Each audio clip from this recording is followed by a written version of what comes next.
Sam Lore est un tireur d'élite expérimenté qui attend sur un toit que sa cible sorte pour le saluer. Pendant ce temps, son observateur Ken lui demande s'il croit en Dieu, car lui-même n'est pas sûr de ses convictions. Sam ne s'arrête même pas pour réfléchir à ces questions. Sa seule préoccupation est de mener à bien son travail. Sa cible apparaît enfin, un homme d'affaires qui ne semble pas très apprécié dans la ville, où une foule proteste contre les pratiques immorales de son entreprise. Ignorant la foule, l'homme d'affaires rencontre sa nouvelle petite amie, une jeune femme qui n'est clairement pas avec lui à cause de son caractère. Malgré la présence de gardes et de civils, c'est la seule chance que Sam a de mener à bien sa mission. Il vise donc l'homme d'affaires. Cependant, la jeune femme aperçoit le flash du fusil et protège son compagnon à la dernière seconde, prenant la balle à sa place. Sam regrette ce qui s'est passé, même si Ken lui assure que la jeune fille respire encore. Gardant son sang-froid, Sam appuie à nouveau sur la gâchette et cette fois, il touche sa cible. Après avoir accompli leur mission, les deux hommes tentent de quitter le toit, mais les escaliers de secours sont bloqués par les gardes. Ils décident alors de pénétrer dans le bâtiment. Une fois arrivés à l'étage, ils sont surpris par un groupe de gardes qui les désarme. Bon, ce n'est pas comme s'ils avaient besoin de leurs armes. Après s'être débarrassés des gardes, les deux hommes se cachent parmi les déchets dans un camion, utilisant une tactique qu'ils avaient déjà employée lors d'une opération à Beyrouth, réussissant à s'échapper de justesse. Sur le chemin du retour, Ken rappelle à Sam que la jeune fille est encore en vie et que si elle était morte, cela ne lui aurait pas fait grand-chose, car elle était complice d'un trafiquant d'armes. Cependant, Sam se demande pourquoi elle a donné sa vie pour protéger un tel homme. C'est la première fois de sa carrière qu'il est confronté à une telle situation. Sam reçoit ensuite un appel de sa supérieure, Tamara, qui lui explique avec un peu plus de tact que la jeune femme était un dommage collatéral et qu'il ne doit pas s'inquiéter pour elle. Comme il ne semble pas du tout rassuré, elle lui accorde une pause. Sam profite de ce moment de tranquillité dans sa maison dans les bois pour nettoyer ses armes et vaquer à ses occupations quotidiennes. Peu après, Tamar interrompt sa détente pour lui parler d'une nouvelle mission à Francfort, en Allemagne, où il aura bien sûr le soutien de Ken. Lorsqu'il rejoint son collègue, Sam lui révèle que ce sera son dernier travail avant de prendre sa retraite. Il est fatigué et a suffisamment d'argent pour vivre paisiblement jusqu'à la fin de ses jours. Cette fois-ci, ils n'auront pas à se cacher dans une chambre quelconque, car demain, ils disposeront d'un luxueux penthouse avec un concierge nommé Mirao. Sam demande à Miro de fermer les rideaux, car il se sent mal à l'aise d'être exposé. Miro obéit et s'en va, leur rappelant qu'il est à leur disposition si nécessaire. Une fois seul, ceux qui s'opposent à Sam commentent sa vision, la qualifiant d'égoïste, et ajoutent qu'un observateur comme lui est inutile à l'agence. Sa valeur résidait dans les compétences de Sam et sans lui, ils auraient probablement été licenciés pour l'avoir défendu. Sam explique qu'il ne veut plus se salir les mains inutilement, car le fait d'avoir accidentellement tué une femme l'a changé.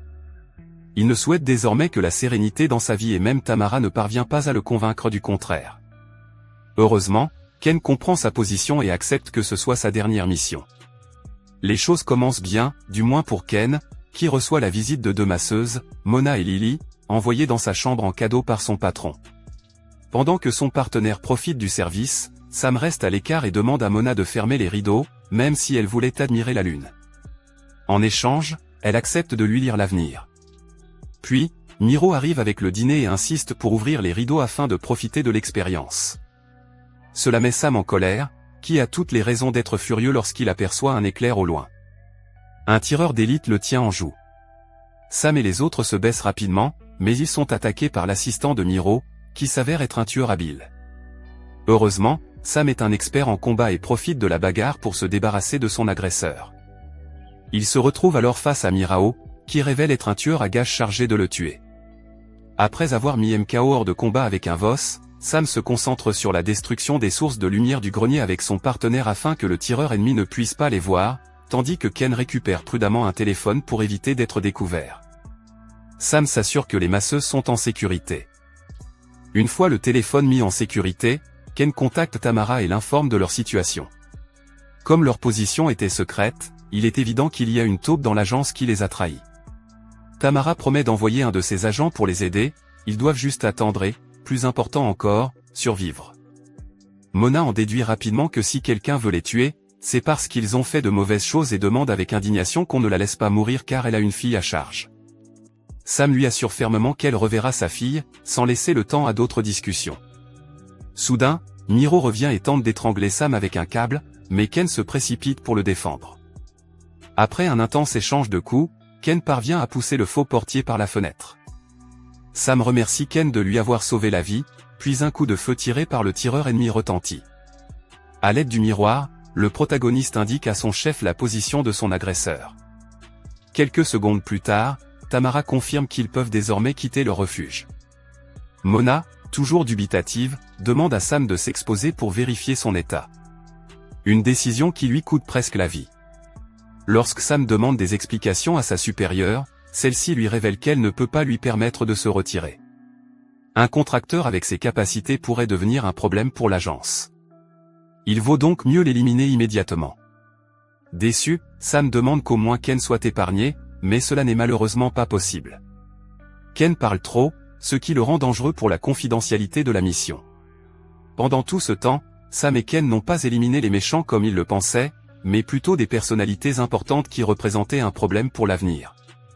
Lily, alarmée, tente de s'échapper, mais elle est touchée par un tir précis du tireur ennemi. Dans cette situation tendue, Sam utilise tout ce qu'il a à sa disposition pour renverser la situation. À l'aide de la boule de cristal de Mona, il brise la caméra principale du Pentouse, privant Tamara de visibilité. Au milieu des inquiétudes de Mona, Sam commente que leur meilleure option est d'attendre l'aube, lorsque le soleil se trouvera entre eux et le tireur embusqué. D'ailleurs, Sam s'est souvent retrouvé dans cette situation et sait que le tireur embusqué doit être furieux, car cela devait être un travail facile. Mais cela ne signifie pas qu'il va abandonner. Entendant des pas se rapprocher, Sam se précipite vers le fusil caché derrière le comptoir et commence à assembler l'arme tandis qu'un groupe de mercenaires fait irruption dans le grenier. Cependant, ce ne sont pas eux sa cible. Les mercenaires ouvrent le feu sur le comptoir et lorsqu'ils n'ont plus de balles, Sam riposte avec des coups de pistolet et de fusil. Ils sont toujours piégés dans le grenier, attendant que le temps passe. Mona demande à Sam depuis combien de temps il tue des gens. Motivé par la chute des tours jumelles, vous vous êtes engagé dans l'armée à 18 ans ? Sam explique que, dans le but de faire la différence, il s'est engagé dans l'armée à 18 ans. Après 4 ans de service, il a rejoint une société privée travaillant dans la sécurité nationale, ou du moins c'est ce qu'on lui avait fait croire. C'est là qu'il a rencontré Ken, son meilleur ami. En écoutant son histoire, Mona lui remet une photo de sa fille avec son adresse, lui disant que s'il ne s'en sort pas vivant, il devra prendre soin d'elle. Bien que Sam insiste sur le fait qu'elle sera capable de se débrouiller seule, Mona lui rappelle que, contrairement à lui, elle n'est pas un soldat. Elle lui propose alors de l'aider à récupérer son fusil en échange de sa promesse de prendre soin de sa fille. À ce moment précis, un trio de mercenaires fait irruption dans le loft, obligeant Sam à repasser en mode guerre.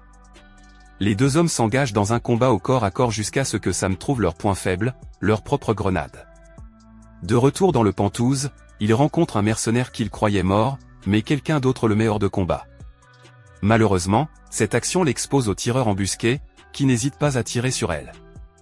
Sam n'hésite pas non plus à riposter. Sur son lit de mort, Mona lui demande de prendre la responsabilité de sa fille et de lui offrir une vie meilleure que celle qu'il a jamais eue. Dès que Mona ferme les yeux, Ken ouvre les siens et se rend compte qu'il a été touché à la colonne vertébrale, ce qui l'empêche de bouger les jambes. À la mort de Mona, Ken dit à Sam qu'il comprend maintenant pourquoi cette fille a protégé sa cible de sa vie l'autre jour. C'était pour protéger quelqu'un qu'elle aimait. Après tout, elle ne le faisait pas seulement pour l'argent. Cependant, les questions sentimentales doivent être mises de côté pour le moment, car Tamara envoie un drone équipé d'une mitrailleuse pour mener à bien leur mission. Mais c'est Sam qui abat le drone. Après cela, il retourne auprès de Ken, pour découvrir que celui-ci est mort en essayant de fabriquer un parachute avec des draps, alors qu'un essaim de mercenaires s'approchait de lui. Sam n'a d'autre choix que de sauter dans le vide avec le parachute, qui fonctionne heureusement assez bien pour lui permettre d'atterrir sur un camion poubelle. Quelque temps plus tard, nous voyons dire attendre son vol pour Dubaï à l'aéroport. À ce moment-là, Sam l'appelle pour l'avertir qu'à partir de maintenant, il tirera pour des raisons purement personnelles et qu'elle en fait partie. Sûre d'elle, Tamara raccroche et se rend aux toilettes. Quelques secondes plus tard, un agent d'entretien entre dans les toilettes tandis qu'une petite fille joue avec son téléphone dans la zone de sortie. Malgré le bruit et l'agitation, la petite fille ne bouge pas jusqu'à ce que l'agent d'entretien s'en aille. C'est Sam, son nouveau père promis.